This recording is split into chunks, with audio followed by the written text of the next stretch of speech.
Hello student, आज हम class 9 का chapter number 1 matter in our surrounding पढ़ेंगे। अब हम चैप्टर शुरू करते हैं और सबसे पहले देखते हैं मैटर क्या होता है। हमारी दुनिया में सारी थिंग्स किसी न किसी मटेरियल से मिलकर बनी हुई है और इस मटेरियल को हम मैटर कहते हैं। यानी मैटर ऐसा सब्सटेंस है जिसका मास होता है और वो स्पेस को ऑक्यूपाई करता है।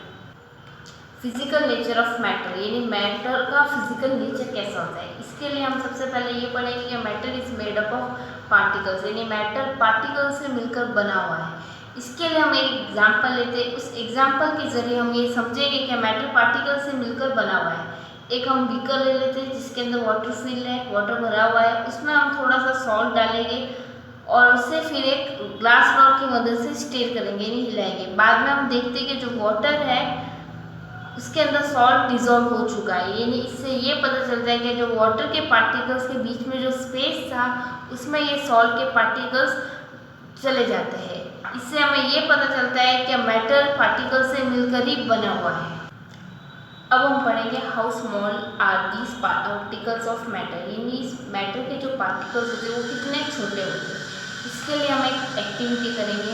हम एक वाटर का बीकर लेंगे 100 ml का, उसमें हम 2-3 क्रिस्टल केवनो फोका डालेंगे और उस वाटर का जो कलर होता है वो पर्पल कलर हो जाएगा, एकदम डार्क। अब हम क्या करेंगे, एक और बीकर लेंगे 100 ml का, उसमें ये जो डार्क पर्पल का सोल्यूशन है इसमें से कुछ सोल्यूशन हम इस बीकर में डालेंगे, तो इसका इस सोल्यूशन में भी कलर आ जाएगा, लेकिन इसका कलर पिछले कलर से थोड़ा लाइट होगा।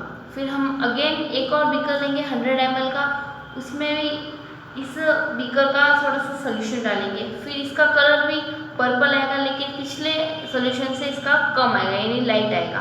फिर अगेन हम ऐसा करेंगे। इससे क्या होगा पता है, जो सोल्यूशन का कलर आता रहेगा लेकिन इसका कलर धीरे धीरे कम होता रहेगा। इससे हमें ये पता चलता है कि जो मैटर का पार्टिकल्स है वो बहुत ही ज़्यादा छोटे हो, अगर हम कितना भी कम डालें लेकिन फिर भी वो अपना कलर छोड़ता है सोल्यूशन में। अब हम पढ़ेंगे characteristics of particle of matter, यानी मैटर के जो पार्टिकल्स होते हैं उनके कैरेक्टरिस्टिक्स। फर्स्ट हम पढ़ेंगे particles of matter have space between them, यानी जो मैटर के जो पार्टिकल्स होते हैं उनके बीच में स्पेस होता है। जैसे ये एक डायग्राम है, इसमें ये जो गोल गोल दिए हुए हैं सर्कल, ये है पार्टिकल्स, और ये जो बीच में ये स्पेस दिख रहा है ये मैटर के जो पार्टिकल्स के बीच में जो स्पेस है इसे हम कहते हैं। अब हम ये कैसे पता लगाएं कि मैटर के पार्टिकल के बीच में स्पेस है, तो इसके लिए हम एक एग्जांपल लेते हैं। फॉर एग्जांपल जैसे हम नींबू शरबत में हम वाटर, सॉल्ट और शुगर डालते हैं, तो जो शुगर और सॉल्ट के जो पार्टिकल्स होते हैं वो वाटर के पार्टिकल्स के बीच में चले जाते हैं और डिजॉल्व हो जाते हैं। अब ये डिजॉल्व इसलिए होते हैं क्योंकि मैटर के पार्टिकल्स के बीच में स्पेस होते हैं इसके कारण, तो इसलिए हम ये कह सकते हैं कि जो मैटर के पार्टिकल्स होते हैं उनके बीच में स्पेस होते हैं। Second, particles of matter are continuously moving, जो मैटर के जो पार्टिकल्स होते हैं वो कंटिन्यूसली मूव करते हैं।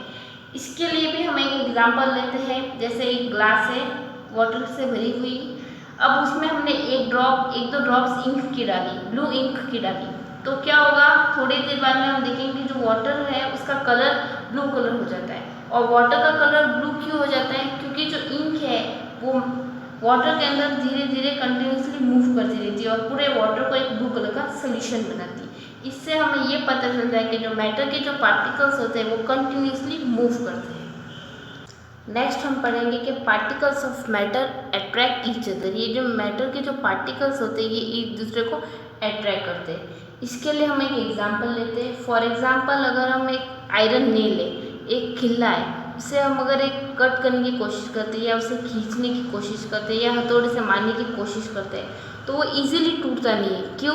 क्योंकि उसके अंदर जो पार्टिकल्स होते हैं वो एक दूसरे को अट्रैक्ट करते हैं एक अट्रैक्शन फोर्स के कारण, इसलिए वो आसानी से टूटता नहीं। इससे हम ये कह सकते हैं कि जो मैटर के जो पार्टिकल्स है ये एक दूसरे को अट्रैक्ट करते हैं। अब हम पढ़ेंगे स्टेट्स ऑफ मैटर, ये मैटर के स्टेट्स के बारे में।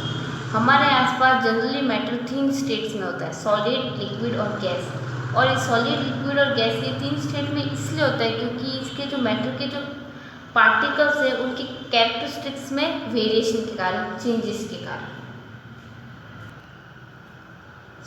फर्स्ट पढ़ेंगे हम सॉलिड स्टेट के बारे में। सॉलिड जो होता है उसका एक डेफिनेट शेप होता है, फॉर एग्जांपल अगर हमें सॉलिड की एक बुक होती है, बुक का एक डेफिनेट शेप होता है, उसका एक फिक्स वॉल्यूम होता है और इसका एक फिक्स वॉल्यूम भी होता है, और हम बुक को है ना कंप्रेस नहीं कर सकते, दबा नहीं सकते, यानी हम सॉलिड को बहुत ही कम कंप्रेस कर सकते हैं। हाँ, स्पंज एक ऐसा एग्जाम्पल है जिसे हम कंप्रेस कर सकते हैं, क्योंकि स्पंज में बहुत छोटे छोटे माइन्यूट होल्स होते हैं और जिसके अंदर एयर ट्रैप हो जाती है, इसके कारण हम उसे कंप्रेस कर सकते हैं।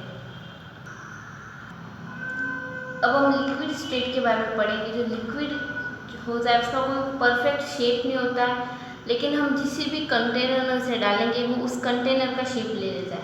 सेकेंड, लिक्विड का शेप नहीं होता लेकिन उसका एक फिक्स वॉल्यूम होता है।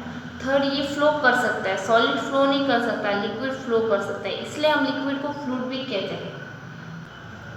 अब हम गैसियस स्टेट के बारे में पढ़ेंगे। जो गैस होती है वो हाईली कंप्रेसिबिलिटी, यानी हम इसे बहुत ही ज़्यादा कंप्रेस कर सकते हैं।